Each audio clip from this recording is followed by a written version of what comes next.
Bonjour, bienvenue au 72e Festival de Cannes. Nous sommes en direct de la galerie du Grès d'Albion, ici même sur l'Atrium depuis le 14 mai. Et nous recevons aujourd'hui une personnalité connue du monde entier et très bientôt, vraiment connue du monde entier, qui n'a rien à voir avec la cinématographie, mais au contraire l'investissement immobilier.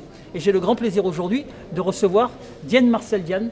Bonjour Diane Marcel. Bonjour monsieur. Vous avez aujourd'hui choisi le Festival de Cannes pour promouvoir un projet immobilier absolument pharaonique. C'est un projet immobilier qui va coûter aux alentours de 2 milliards de dollars. C'est un projet qui est mené de main de maître par une société de Dubaï, installée avec une filiale au Sénégal, qui est dirigée par Marcel Dienne.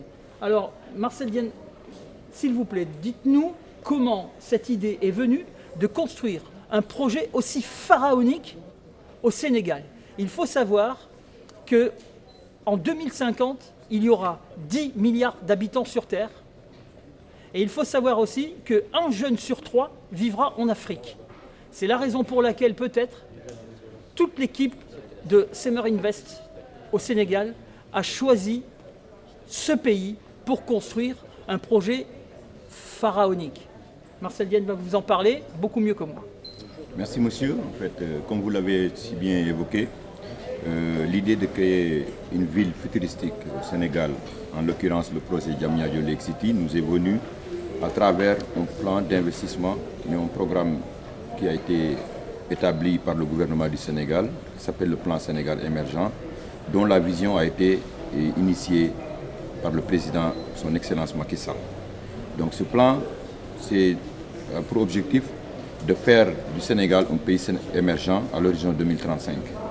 Et dans ce plan, il y en a pas mal de secteurs porteurs de projets, tels que l'immobilier, l'énergie, et pour votre gouverne, on vient de découvrir une quantité importante de gaz et de pétrole au Sénégal. Donc nous sommes basés à Dubaï et nous avons eu l'expérience à Dubaï et nous sommes dit pourquoi pas en Afrique et pourquoi pas au Sénégal.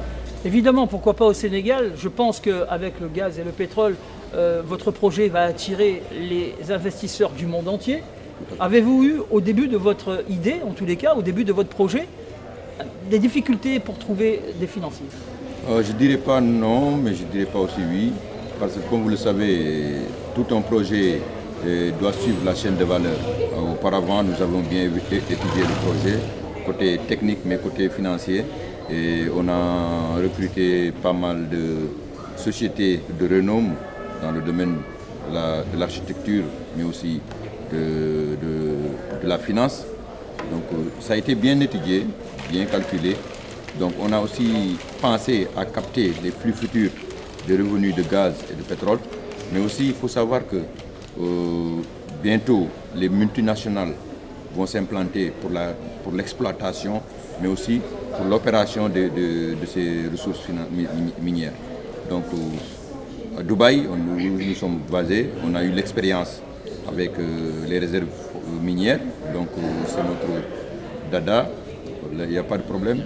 Actuellement, on est en train de sélectionner les vrais acquéreurs et les banques d'investissement sont derrière, au niveau de Dubaï, au niveau de l'Asie et surtout au niveau des Scandinaves. Très important. C'est très important de le souligner. La Scandinavie est en train de prendre des marchés énormes à travers le monde. Une ville futuriste, une ville où je pense que le projet est basé sur non seulement la vie ensemble, mais aussi où les gens peuvent travailler. Donc c'est une ville futuriste où non seulement on va travailler, mais on va vivre à l'intérieur. Est-ce exact? Tout à fait. En fait, on l'appelle un projet futuristique à mixité fonctionnelle. La mixité fonctionnelle, c'est le fait de travailler, de vivre, de s'amuser. Et raison pour laquelle le projet est divisé en 4 ou 5 quartiers. Donc on a conçu le projet Lake City pour faciliter l'accès, mais aussi pour faciliter le savoir-vivre de tous les résidents. Est-ce que vous avez aujourd'hui une notion du nombre d'emplois que vous allez créer à partir du moment où cette ville futuriste sortira de terre?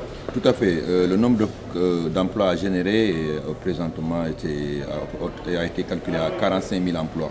45 000 emplois à travers le Sénégal. Tout à fait. Tout corps d'État confondu. Tout corps d'État confondu. Est-ce que vous avez une idée aussi aujourd'hui, c'est peut-être un petit peu trop tôt pour en parler, mais pourquoi pas, à quelle date proche ou moins proche le projet commencera à sortir de terre? Pour votre gouverneur aussi, aujourd'hui, on a démarré les fondations. Et le premier immeuble de R+19, qui sera sur 400 appartements, est en cours de construction.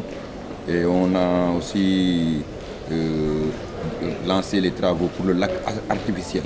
D'accord, donc c'est un projet qui commencera à sortir de terre en 2020? Bien sûr, en 2020, on va livrer les premiers. Là, en 2022, dimanche, on va livrer l'ensemble de l'immeuble R5 qu'on appelle là, Océan Tao. Et le lac, on va le livrer en fin 2020. Très bien. Et d'après vous, quelle sera la date finale où on pourra admirer ce projet pharaonique? C'est étalé sur 10 ans, donc disons 2030. En 2030. 2030. Pour accompagner l'émergence de notre cher pays. Très bien. 2030, un projet pharaonique que Semer Invest met en place depuis déjà quelques mois. On entendra parler de ce projet évidemment sur toutes les télés du monde, dans tous les médias. Et on suivra de très très près ce projet qui est Dubaï à côté, ça ne représente plus rien. Ah bon, je ne dirais pas non, comme l'a dit un de vos confrères, on ne fait pas comme Dubaï, on fera plus que Dubaï. Pourquoi? Parce que les atouts qu'on a au niveau de l'Afrique et du Sénégal, le soleil, le beau climat, la proximité entre les Amériques et l'Europe nous poussent à avoir un bon effet de levier pour quand même compétir et dépasser Dubaï. Dubaï, tenez-vous bien, le Sénégal arrive avec un projet absolument fantastique, plus de 2 milliards de dollars investis dans cette ville futuriste. Nous allons suivre cet événement de très très près. Je suppose que nous ne serons pas les seuls à le suivre de très très près. Et je vous remercie d'avoir répondu à nos questions. Je vous remercie aussi d'être venu au Festival de Cannes. La dernière question, pourquoi la promotion de votre projet immobilier pharaonique pendant le Festival du film à Cannes? Exactement. Tout à l'heure, j'évoquais les différents quartiers, parce que dans le projet, on a prévu ce qu'on appelle la fashion design, la fashion avenue du moins, où on a prévu 5 salles de cinéma. D'accord. Et il y a une avenue de la mode. Donc quand on parle de cinéma et de mode, évidemment, on doit venir à Cannes pour voir la crème. Vous avez fait le bon choix en tous les cas. Merci d'être venu devant notre caméra et à notre micro. Je vous souhaite énormément de chance. Je vous souhaite le meilleur pour votre projet. Merci. Et on vous suivra de très très près. Merci beaucoup d'avoir répondu à nos questions. Je vous remercie de votre fidélité. Nous allons nous retrouver très bientôt, toujours dans le cadre de ce 72e Festival de Cannes qui se terminera demain pour d'autres aventures. Bonne soirée.